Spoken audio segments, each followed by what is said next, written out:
right, we've just finished watching the Derby draw. I'll just go around the virtual rooms here. Everybody tell me their reaction to the draw and how it affected or didn't who they think is going to win the Derby. I think by and large that, I think that the main contenders drew pretty well. I don't see any major problems for them. Forte landing, obviously, in the 15 post, Angel of Empire right next to him in the 14, Tepetrice out of the 5. So I think if you're looking at your main contenders, they kind of avoided a disaster there, although it's not as bad as it used to be. Now that they have the new 20 horse gate, you don't have that. The one hole is no longer kind of a death sentence, so to speak. But still, if you're a fan of Hit Show, you're not loving him coming out of that post. But I think all of the main horses will not have their post positions as an excuse. The biggest sound I think we all heard from the Kentucky Derby post position draw were several sighs of relief from Todd Pletcher's table. Forte was the very first name announced. He drew post 15. Absolutely no problem there. There have been several times in the past couple of years where he's had horses with live chances and he's gotten stuck on the rail. Now, Alicia's absolutely right in that the rail isn't necessarily a disqualifier anymore. But as Scott Shapiro said on the live draw stream, I don't think anybody was lining up to take the one hole. So it's a case where I don't think any of the major contenders should be disqualified at all whatsoever with the post positions that they got. And with the new gate, it's a little bit more equitable and fair than it had been in prior years, where if you drew the one hole, you had two options: break well or you lose. Yeah, for me, I don't think the one's very good for Hit Show at all, because Hit Show is not the kind of horse that leaves the gate quickly and tries to get position first or second. Hit Show likes to drop back a little bit. So Hit Show is going to drop back now and be squeezed along the rail and have to make this, this move. So not good for Hit Show, not good for Verifying, and not good for Continuer, who's on the outside the 20, a horse that was invited, Japanese horse. That's a long way to run. These horses, first of all, don't run 1.25 miles that often in their career. And now they ask them to do it as 3-year-olds and come out of 18, 19, 20 positions. It's difficult. Now for Forte, it's the 15th pole. I always look at it as, yeah, he's clear, but yeah, he's got a lot of running to do also. What do you guys think? Give me your opinions of the morning line odds. Forte, first pill drawn, got the 15 and is 3-1, and Tepetrice in the 5 hole 5-1. What's our opinions on that as a group? I think those are fair odds for both of them. I don't think, you're not going to see some crazy overwhelming pick in this year's field. I mean, Forte has been the standout. He's the juvenile champion. There's really not a whole lot to knock with him. But given the depth of the field and the fact, like I said, there's no American Pharoah and such in this year's group, I think that those odds are pretty fair and where we would expect them to be. The one thing to watch out for is, of course, the wild, wacky outlier known as Mattress Mac, who is apparently planning on some sort of Kentucky Derby wager through the pari-mutuel pools. If it is on the favorite, safe to assume that that's Forte. And in that case, maybe 3-1 isn't what you get. Maybe you wind up having to settle for 5-2, which in a 20-horse field, it's not prohibitive, but it's pretty short. Yeah, for Forte, 3-1 would be a fair price if he goes off that, and he may go off that because there's going to be a lot of other horses that are played here. These horses that are 50-1, Reincarnate, Sun Thunder, Continuar, probably won't go off 50. If you've watched Derby prices in the past, there's going to be some horses that should be 40-50 that are going to be 18-20, and there's going to be some horses that should be 12-15 that are going to be 25-35. So there's certainly going to be some changes from this morning line. And this morning line really doesn't add up to 15% anyway. So, some of these odds will certainly be different. Now, going back to Forte, the future book in Las Vegas had a couple different locations. One location had him as low as 9-5, and nobody had him higher than plus 270. So if you took those prices, you got the worst of it. You may have got the worst of it. We'll see by the time the race goes off. You think, I mean, obviously the two favorites have at least been established with the morning line odds. I mean, and Johnny, as you mentioned, that there's a lot of really big numbers out there for the rest of the field. Who's in that middle group that maybe jumps in on, someone's trifecta, or, that crazy story that after the fact, we're like, oh yeah, we should have seen that coming. Yeah, I'll start this one. You're going to see people play, first of all, when you bet the Derby, win, place, and show bets, you usually get the best value you could get, certainly on place and show, than any other time you could bet them all year long. A 3-1 horse normally pays, $3.60 to place. A 3-1 horse could pay $5 or upper fours in the Derby. And for show, you sometimes you should get $2.60 or $2.80. Sometimes you get $4 or more. So it's the best betting race because of the money that's in the pool. There'll be a lot out there that are betting supers and tries and looking for horses like Two Phils and Kingsbarns and Skinner and Practical Move and JC's Road. Those horses, betting those horses to come in second or third to try to extend that payoff to the maximum price number they can get. And if you go back and look at some of the tries and supers over the past 3 years, just those last three, they've been paying really, really well. If I may jump in, there's also something to keep in mind with regard to horse racing, specifically in Kentucky: penny breakage. It might not seem like a lot, but all of a sudden, if you're seeing 9 to 5 and you see a will pay that used to say 560 or would be 560 in other states, sometimes that's 584 or 592.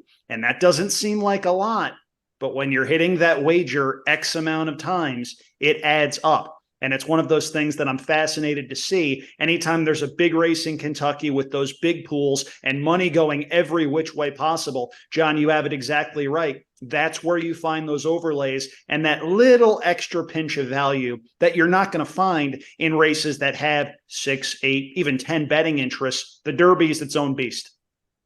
If you're looking for a horse who could kind of jump up in there, and again, I'm not saying he's good enough to actually win, but I think a horse who just physically, he has looked very well in the morning, and he's a spitting image of his sire, Gunrunner, who was horse of the year, is Disarm for Steve Asmussen. He's coming in.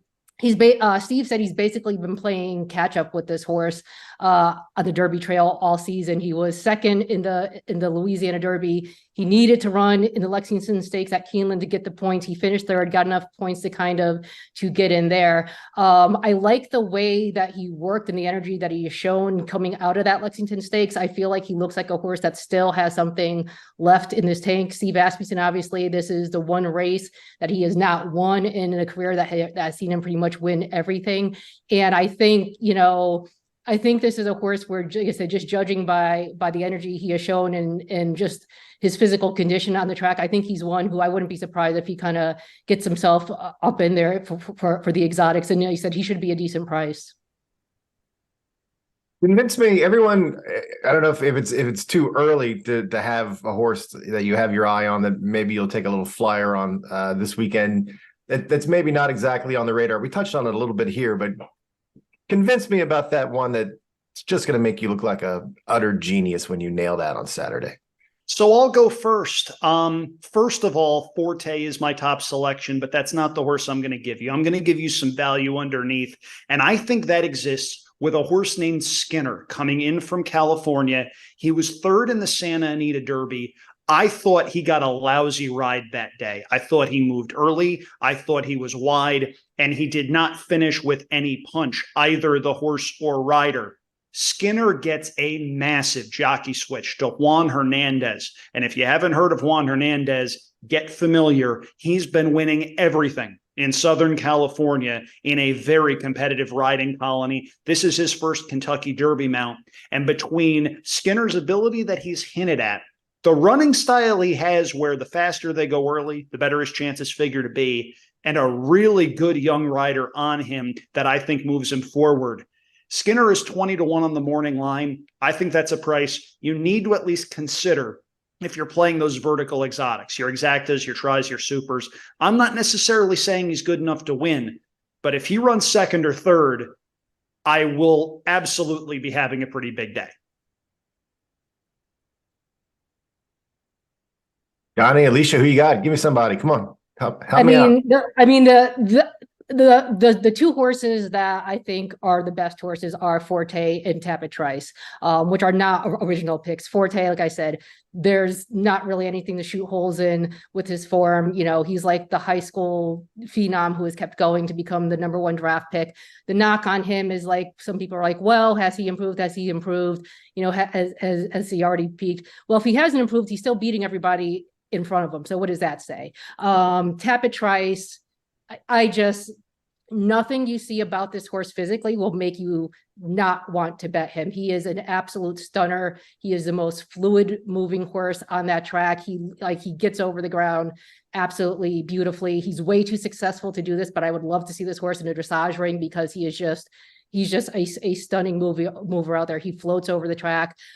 He has proven he does not need to take his track with him, winning over a surface at Tampa Bay, which can be quirky.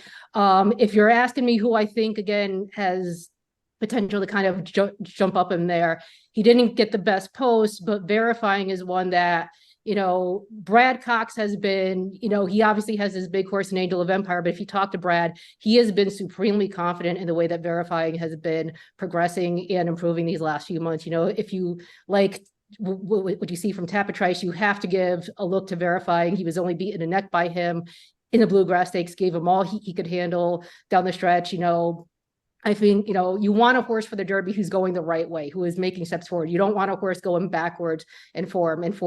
And with Verifying, this is a young horse who, again, looks like he's has more upside and more potential. And Brad has been very, very, his eyes light up a little bit anytime anybody asks him about Verifying. Wouldn't disagree with either Alicia's or Andrew's selections because this Derby is so tough. And, you know, we all kind of take this race, break it down. I did look at a lot of these horses before the draw, and I'm need to look at these horses again. But a couple of horses I've had my eye on just prior to the draw were a horse named Kingsbarns. He's one of the Pletcher horses. He's 3 for 3, only a couple of starts, very lightly raced, but, you know, won the Louisiana Derby. And I like a horse that knows how to win. I like, you know, he's out of Uncle Mo, who Uncle Mo's horses have been doing extremely well for quite a while now. You know, Pletcher has 3 horses in this race, and you know, he's all 3 are not one of them is more than probably 12-1 or so, but this is probably his longest shot, and this is the one that I think you get the most value on. Another horse I'm looking at and is Angel of Empire. This is another, Brad Cox has a couple horses in the races. This is one of them. This horse is on the improve, and that won his last 2. You can go back and look at his 7 races, and he came up, you know, not showing much early, but certainly in the last 2 races has shown a lot.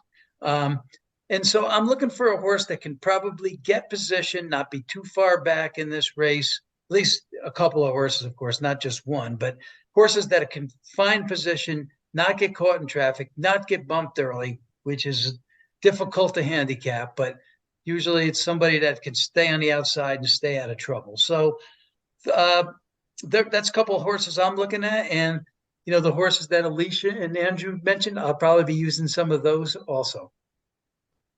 Going into a big race like this, do you find that you let a certain bias or a benefit of the doubt figure into your handicapping, whether it be a trainer who always has good horses or a jockey who always seem to be on great mounts? Maybe you don't, because you guys do this a lot more than just a casual person that watches a few times a year. But is there one of those sort of X factors that figures in if everything is equal, you know, which way you're going to go? I mean, I'll go. There was a series of events that happened after the Florida Derby when Forte won that race, where a lot of handicappers did something that can be very, very dangerous. they downgrade a horse that continues to win, and they make excuses for horses that run second and third a lot. And sometimes that works out. I mean, we talk a lot about value and the pursuit of value. And if you don't want to bet Forte at odds of 3-1 in a 20-horse field, I understand completely. But things get lost when you think that way, I think it's a dangerous game when, if that post position had cost Forte the race and he'd have been 6-1 or 8-1 instead of the 3-1 he's going to be, all of a sudden, a lot of the no Forte people become go Forte people. And that's something that I would advise you to really think about as you're making your Kentucky Derby wagers. If you don't want to take 3-1, that's fine. But there are other ways to make money with Forte in the mix. There's exacta wagers. There's vertical exotics wagers, doubles, pick threes, the Oaks Derby double, which I would wholeheartedly recommend. That's a really fun wager. Don't necessarily be scared off by that. And don't penalize horses for doing what's asked of them and beating the other horses that show up. This is very true. And also keep in mind that these are 3-year-old horses with, very few races. Some have, as many as 7, and they grow quickly and they improve quickly, or they go backwards quickly. But, there's certainly still an upside for most of these horses here. Now, you asked about trainers, jockeys. Of course, you need to look at trainers that do well over the course of the year, trainers that do well at Churchill Downs, jocks that know this track and have run on it quite a few times, jocks that have been in this race quite a few times. So all of that does come into play. And one other thing that may come into play, but probably won't come into play next Saturday, will be weather. From what I've seen, it looks to be a cool day, but a drier day. Whereas, yeah, exactly. And, Friday looks like maybe a little rain and some rain during the week. But, as of now, predicting out a full week, it looks to be a drier day. But yeah, you have to look at everything when you're betting horses, including what the odds are. That's why bettors don't bet until a minute or two to post. You have to look at what the odds are to make sure you're getting value on the horses you're playing. Fingers crossed on your weather forecast. Kentucky weather is fickle, to say the absolute least. So hopefully that holds up, because we went through a stretch of years and I was just getting really sick and tired of getting rained on and getting. Let's say each of you is at Churchill Downs on Saturday. You're about to try to get to the window to make that bet. You're pushing through the crowd. Some University of Louisville guy wearing a seersucker suit bumps into you, is just about to splash his mint julep on you. He recognizes you, asks you for one tip on how to bet. All of you, being forthright helpers, do want to give them something, some factoid, but you just don't want to sit there and answer the second question and get spilled on. What do you tell this novice bettor, this once-a-year person, to look at as you disappear back into the crowd? Wow, that was a hard one. I would tell them don't get too caught up in a lot of the so-called Derby rules, because we have seen umpteen of them go by the wayside. And we've got a few horses this year that are trying to buck some of those Derby rules. A horse like Confidence Game, who is coming in off a 10-week layoff.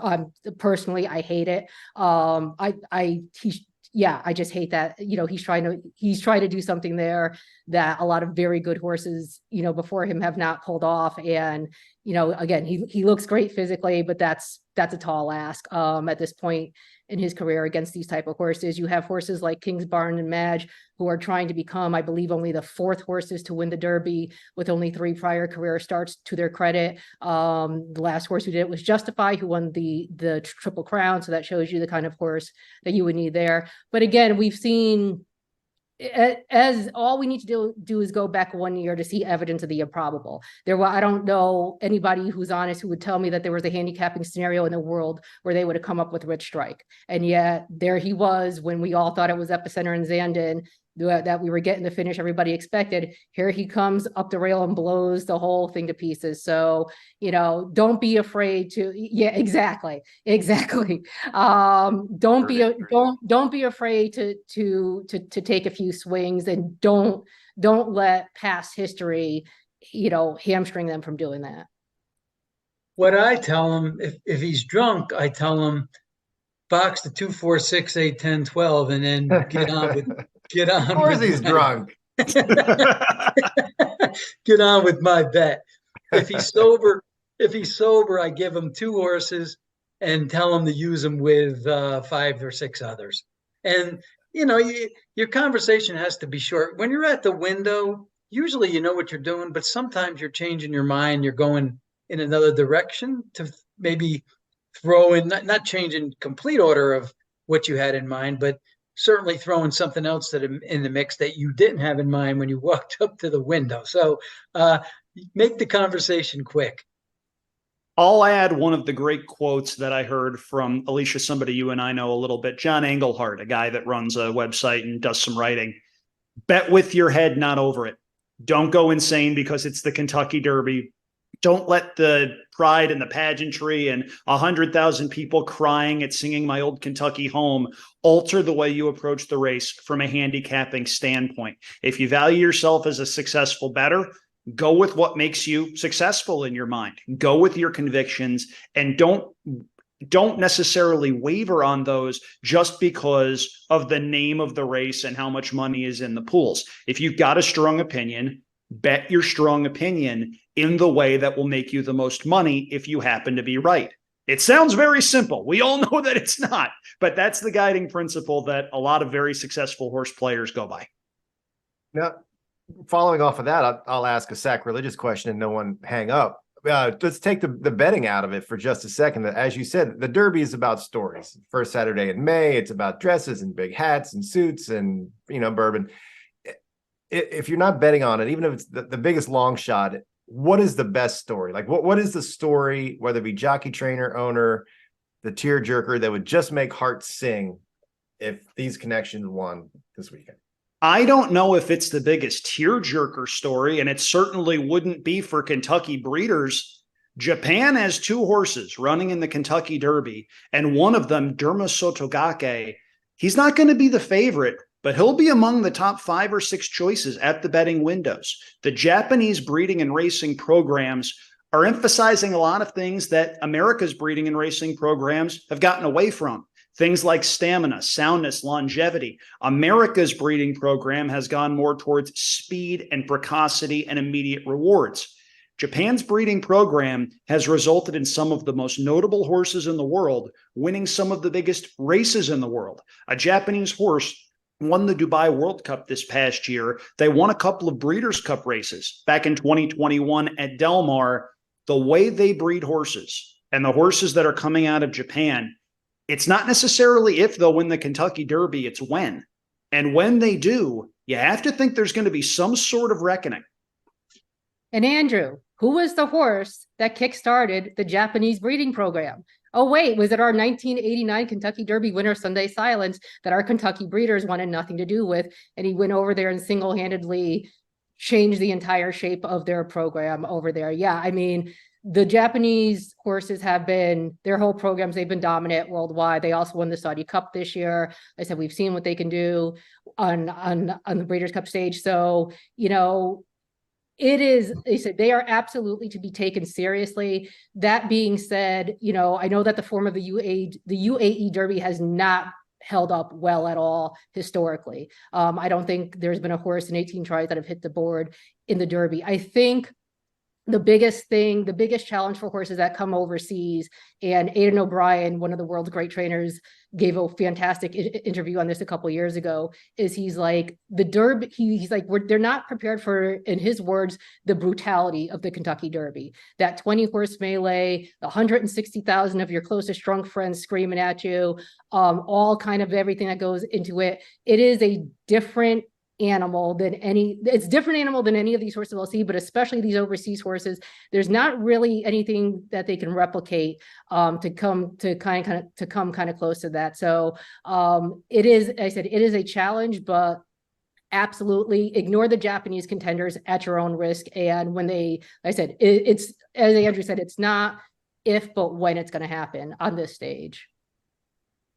Brent, if you want a story, just watch NBC on Saturday next week. They'll have a story for every horse. Oh, yeah. Stories, Oh, yeah. stories like the horse just had LASIK surgery and he can hardly see. Yeah. The horse comes from a family whose house burned down last year and they're waiting to get, trying to get back on their feet. They'll have every story that you could possibly imagine. Yeah. A story. If a horse like Two Phils wins, that's a story. The horse has got connections and jocks, and that's never even been to the Derby before. So, but if you want stories, just tune in early. No, I'm a sucker for those. When I covered 5 derbies for the then St. Petersburg Times, and the plan was always best owner story, like an underdog guy or woman, best horse story, and then a Florida story. And luckily we had plenty of Steinbrenner. So it was always interesting to, hang out with Steinbrenner and his horses, which were pretty good at that point in time. So we had a chance to get quite a few Secretariat bloodlines in that. How many did we end up with in the race? Does anyone know? I didn't Google that. I should have done that. I can try to count real quick just because of APND, who is this, you're gonna see a lot of that come through with the Tappet line. So if you want to just, this is just a very quick and dirty look of who has Tappet in their pedigree. Obviously you have Tappet Trice, there's one. Let me scroll through here. I know we have a couple. Kingsbarn has Tappet as the broodmare sire. We've got Rocket Can also has Tappet there. Hit Show is Tappet. Confidence Game, Bernardini broodmare sire. I hope somebody's counting as I'm rattling these off. Let me see. Disarm is another Tappet. It has no more Tappet in there. Let's see. This is just how many was that? That was just 7 or 8, I think. 7 or 8. Yeah. Yeah. I mean, I if said we you're still had going- newspapers, that would definitely get you in the newspaper in 2023 if you had a Secretariat, descendant winning at the Kentucky Derby. Be pretty cool. Well, I really appreciate you guys coming on, and now I'll hit you with the most important question of the interview. Andrew, let's start with you. Mint julep, yes or no? No, if I can't see through it, I can't drink it. Fair enough.